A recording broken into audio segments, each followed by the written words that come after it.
Show your support. Subscribe to the podcast.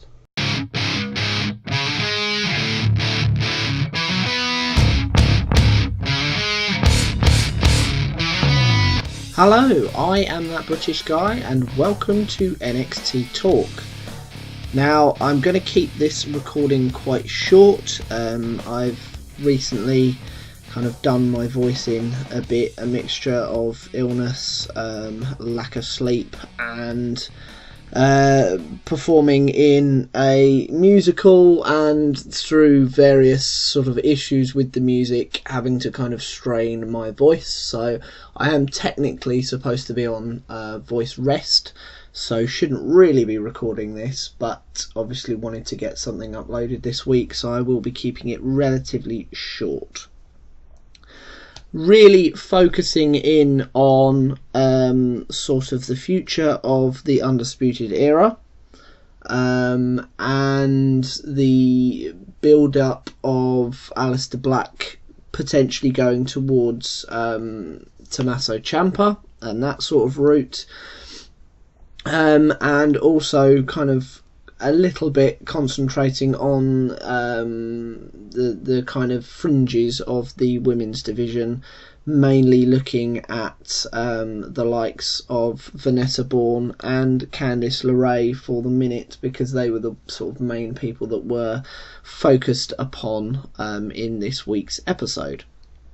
So we'll start off at the beginning with how we open the show, with Aleister Black coming out and addressing the audience and being interrupted by Ciampa, who kind of feels that the whole Gargano scenario is now behind him, the fairy tale is over, and that he is kind of moving on to bigger and better things, and has kind of targeted Black and the NXT title as that kind of next step for him, which is I suppose a logical move, seeing as he won at Takeover and has been in the last two Takeover main events, unlike Aleister Black, who has actually been in title matches. I thought the way that he'd sort of set this up on Twitter was brilliant as well. It's just the kind of perfect thing to really rile up the fans and rile up Aleister Black as well.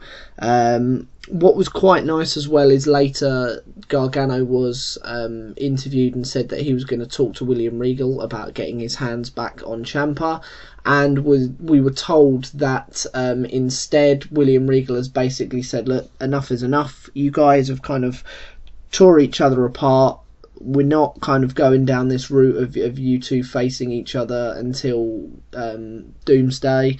So what we're going to have is Johnny Gargano next week facing off against EC3. Very good for EC3, because it's about time he kind of faced that kind of top tier opponent, and I'm presuming he will probably beat Gargano in that match. Gargano can kind of eat a couple of losses in the next few weeks and kind of bring people like EC3 up to that main event level. And it's quite nice that they're keeping Gargano and Ciampa away from each other so that we don't get kind of an oversaturation of that feud.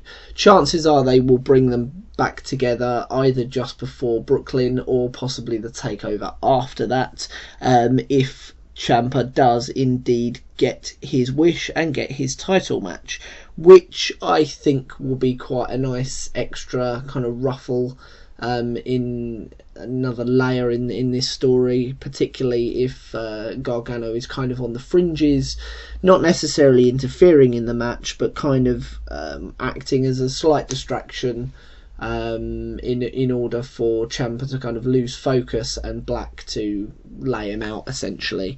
So not kind of ensure that Black retains it because of interference or anything like that, but just kind of reminding Ciampa that he is there, and maybe that's what builds to them kind of facing off for the third and final time, because Ciampa feels hard done by because he didn't manage to get his title match. Now, whether this is just handed to him, I kind of feel that maybe he needs to earn it in some way by facing off against other people on the roster, maybe in a multi-man match, or maybe in just one big match against another sort of top tier opponent. And that is enough for William Regal to go, okay, you've kind of proven yourself against people other than Gargano, because we haven't really seen him face anyone since he came back from his injury other than Gargano, whereas Gargano has sort of been in the ring with various other people since obviously Ciampa's injury, and even after Ciampa sort of returned, he has sort of shown spots against other people. So I think that would be important for Ciampa to build up kind of a bit of a winning streak, culminating in a number one contenders match victory to take him on to the NXT title match at Takeover Brooklyn 4, which I would be very, very interested in seeing that. I think he's earned that. Obviously, Gargano has had a few NXT title matches recently, so in order to balance these two guys out, it's about time that Ciampa got his chance as well. I don't think he needs to win the belt, and I think that would do wonders for Black as well. It would be another top level and probably better tier, better than Lars Sullivan anyway, at least in kind of how he's presented to the audience. Would be sort of the most kind of high ranking available heel that they have, really, that he could face off against and beat. So that can only help Black and his run with the belt.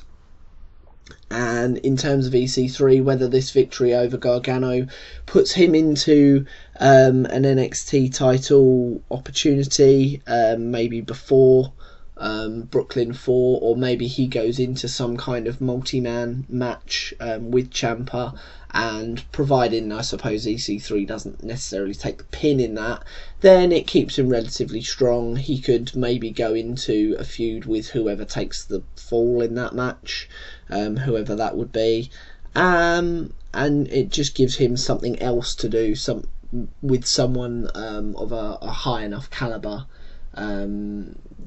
just so that he's kind of building himself up ready for his own sort of one-on-one title match at some point down the line, which it seems they've kind of shifted gears with EC3, certainly, in the last couple of weeks, and have kind of realised that they need to elevate him up to that top tier alongside the likes of Gargano and Ciampa and Black and Adam Cole, although obviously he is only in inverted commas the North American champion. He is still very much at that kind of upper level, and Ricochet and those kind of guys, EC3 needs to be presented on that same platform. So I foresee a victory for him next week over Gargano, possibly because of Ciampa being a nuisance, or possibly just because Gargano's head's not in the game, and they kind of put that over on commentary as to why he just wasn't really himself, and EC3 was kind of able to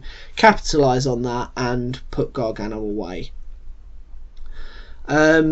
Talking of that, kind of transitioning over from Gargano over to Candice LeRae, the last time we saw her in a ring, they were very much playing up on that, because that was I believe it was the week after Gargano was last hospitalised, when he was driven through a table at kind of the technical area on NXT television, when he was meant to be facing off against Black in an NXT title match. And instead of kind of harking back to the Gargano-Ciampa feud, they did everything that they could to basically write a line under that, especially from her perspective, and present her as her own person who needs to be involved in her own stories and her own feuds and her own matches, without it kind of having to be overshadowed completely by Gargano and Ciampa, which I think was kind of long overdue, and I'm glad they've started going down this route with Candice, because otherwise she will just be seen as Mrs. Johnny Gargano, and she is so much more than that, as this match proved. And even her match against Bianca Belair a few weeks ago, when she was kind of head not in the game, she was able to portray that very well. And here she was able to kind of put all that behind her and just kind of focus in on herself and her own match, facing off against Lacey Evans, who has been very, very good of late. Obviously, she kind of lost that mini feud that she had with Kairi Sane, but did look very strong in that match. And what was important in her last match against Sane, and indeed in this match as well, is the amount that Nigel McGuinness was putting over her woman's right, sort of right hand fist, basically, that she uses to finish her opponents off, that she used to actually beat Sane when she did beat her in their second match. She wasn't able to use that move in her last match against Sane, and neither in this match here. So they're kind of protecting her finisher by having her just not be able to utilise it when she loses matches, rather than have people kick out of it. And it's a really obvious tactic, and I really wish that more people would do this in their matches, rather than just for the sake of popping the crowd. Oh, it's time to hit my finisher, but I know that you're going to kick out of it anyway. It kind of really weakens those moves, because you kind of expect then in matches that when they're hit the first couple of times that they're going to be kicked out of anyway. So you almost expect them to hit the move and then not bother going for the pin. You might as well wait a few minutes and try and hit the move again. I mean, that was fairly similar to what they did with Black and Sullivan, whereby Sullivan got up immediately after receiving the Black Mass the first time, after the kind of botched one, and forcing Black to hit it on him immediately after in order to put him out, because one wasn't enough. And it would just be nice if that was utilised a bit more. It's something Razor Ramon always kind of made sure of when his matches were put together in the mid-90s. Certainly for the WWF at the time. I don't know whether it was so much in WCW, but I'm presuming it was, because he would have had more control over his character and his matches then. But if there were matches that he knew he wasn't going to be winning, then he just wouldn't hit the razor's edge, so it couldn't get kicked out of. So when it was hit, 99 times out of 100, that was the end of the match. And then on those very rare occasions where it was a kind of really high stakes match, with a lot riding on it, you were then able to have that kick out moment mean so much more, because you didn't see it on a week to week basis. Like, no one ever kicked out of it. So when it did happen once in a blue moon, it was a huge deal, and it really helped put over the opponent who he'd hit the move on, that they were able to muster up the strength and the courage to kick out of this devastating move. And it's nice that they're seemingly doing the same thing with Lacey Evans here. And it took a lot to put her away as well. She did manage to kind of take most of this match, but once Candice got back into it at the end, she had to hit kind of a off the middle rope kind of weird face buster thing that kind of, it looked a little bit messy. It looked like she was almost going for a code breaker, but kind of missed her, and it looked more like a face plant. And then she hit an unprettier on her, and then she had to hit a lion salt in order to put her away. 3 huge moves in order to kind of pick up the victory. So Lacey Evans loses absolutely nothing in this match at all. I know I've been kind of bigging her up quite a lot the last few weeks, and I think it's thoroughly deserved. And Candice LeRae finally gets that win back after her kind of first couple of matches, which were really just because she was Mrs. Johnny Gargano. So it's nice to see her break out on her own. maybe as well because the only other person that was kind of mentioned was Vanessa Bourne, and she was kind of putting the spotlight on herself, although she was I believe talking a lot about Kairi Sane and her kind of pirate gimmick. So whether Sane goes into a program with Vanessa Bourne, possibly, or maybe she goes into some kind of program with Candice LeRae as well. I'm not sure, because I still feel that the next step for Sane is Shayna Baszler, and the next credible opponent for Baszler is going to be Sane, and I still think she's going to be winning that first match that she has against her this year, effectively levelling up their series for Sane to then win come sort of Royal Rumble, WrestleMania time, and take the gold off of Baszler and effectively win that feud 2 matches to 1. I just can't see any other way of it going. I think it's deserved that Sane gets the belt on her because she is very over with the crowd, but I still would like Baszler to keep hold of the belt for quite a few months yet, just to kind of build the belt back up again, especially after Ember Moon's, quite frankly, far too short and kind of pointless title reign. And I don't mean that to sound harsh against her, but I just don't think that was the thing to do, especially straight after Asuka. But again, I've spoken about that before, so I'm not going to go into too much detail on that now, especially with the whole voice thing. Excuse me.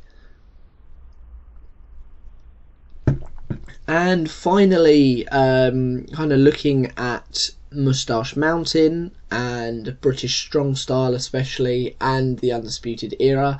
Obviously they came to blows in the second UK tournament that they had, that was aired at the beginning of this week, that was recorded at the end of last week. And annoyingly, thanks to WWE spoiling their own events, we already knew that British Strong Style beat the Undisputed Era in a 6-man tag match on the first night, and because of that, Moustache Mountain were then going to get a tag team match, and then they spoiled the fact that they won those belts as well. Great, thanks for that. Really gives us a reason to actually watch the event when you give away one of the biggest results from both days, really. The British Strong Style versus Undisputed Era was kind of the marquee match. It was kind of effectively the main event, although it wasn't, because that was the tournament final, but it was kind of the big match of the night. And then it was the opener for the second night, but again a very important featured match, the NXT tag team titles, and you told us that they won. Great, thanks for that. Admittedly, it was very nice to see Bate and Seven back on NXT TV. It's been a very, very long time. Obviously, they were meant to be in the Dusty Rhodes Classic tag tournament, but weren't able to because of an injury to Tyler Bate.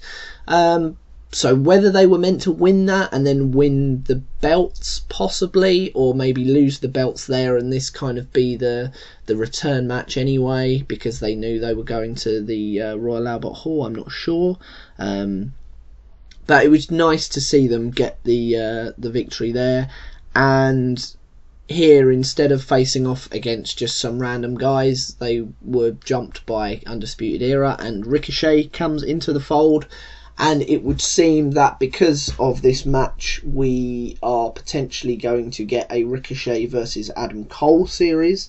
Probably, I would assume, for the NXT North American title, because Adam Cole hasn't really put in a meaningful title defense of that yet, and really needs to come Brooklyn. So whether this kind of sets up Ricochet taking on both Roderick Strong and Kyle O'Reilly, because it was kind of down to Roderick Strong hitting the basically a modified backbreaker, but using the ring apron on him when he already had the match won, hitting the 630 splash, which was broken up thanks to Kyle O'Reilly. So obviously he's got grievances with both of them.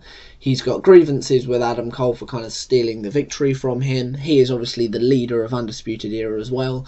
So whether he kind of faces off against Roderick Strong and also faces off against Kyle O'Reilly in the coming weeks to kind of grant himself a title match at Brooklyn 4. I'm presuming that's the way they're going here, because when the Undisputed Era were kind of outnumbering Moustache Mountain, I just immediately thought that Pete Dunne was coming out, so it was a big surprise to see Ricochet, and then I remembered the whole Adam Cole situation, and it kind of clicked in my head, oh, okay, presumably we're going down this route, because unfortunately they've also already spoiled the fact that in a couple of weeks' time the Undisputed Era will be winning back the tag titles from Moustache Mountain, so they're going to have all the gold again and kind of run rampant across the brand. So quite how that's going to play in, obviously Pete Dunne is still around, so I'm presuming that Ricochet isn't,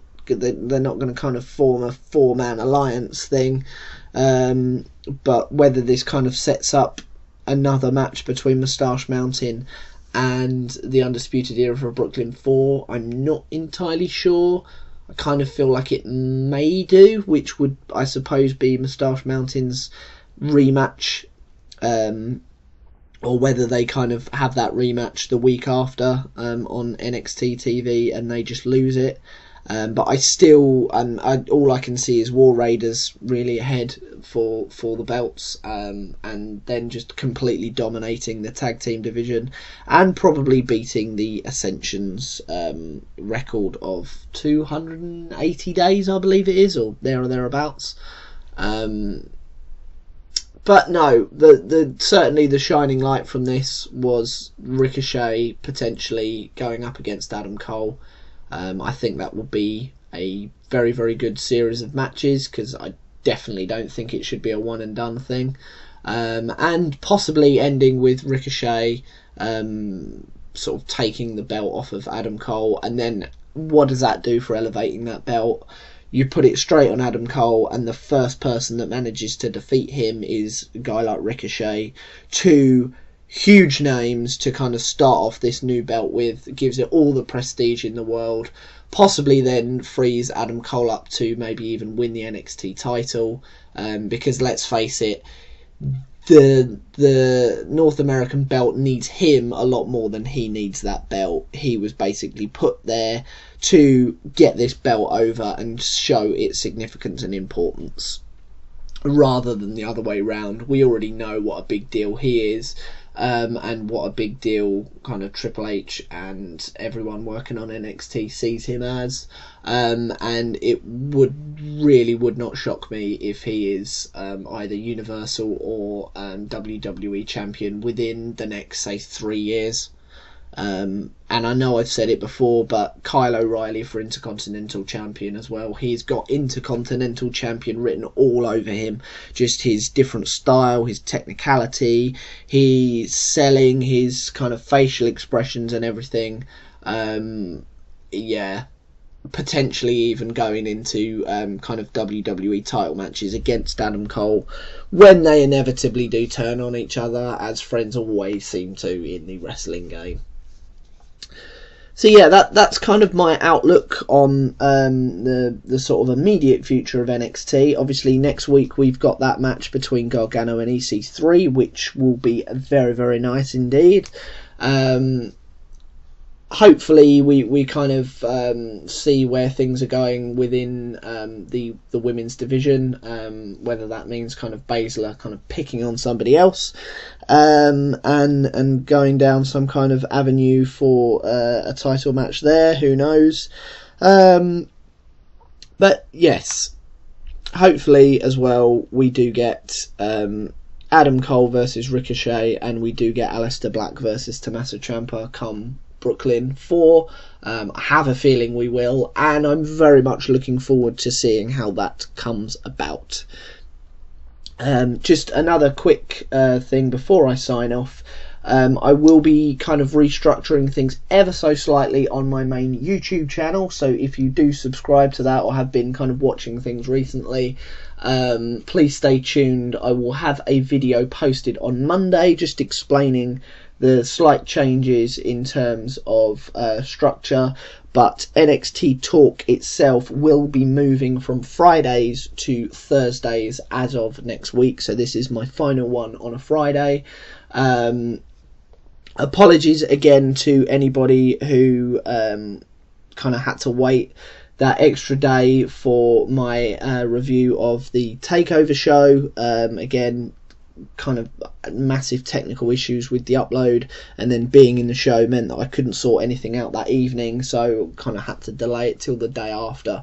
But that will be behind me as well as of this weekend, and that's why I'm kind of restructuring things slightly going forward. But until then, and before my voice completely gives out, I have been that British guy, and I will see you very soon. Goodbye.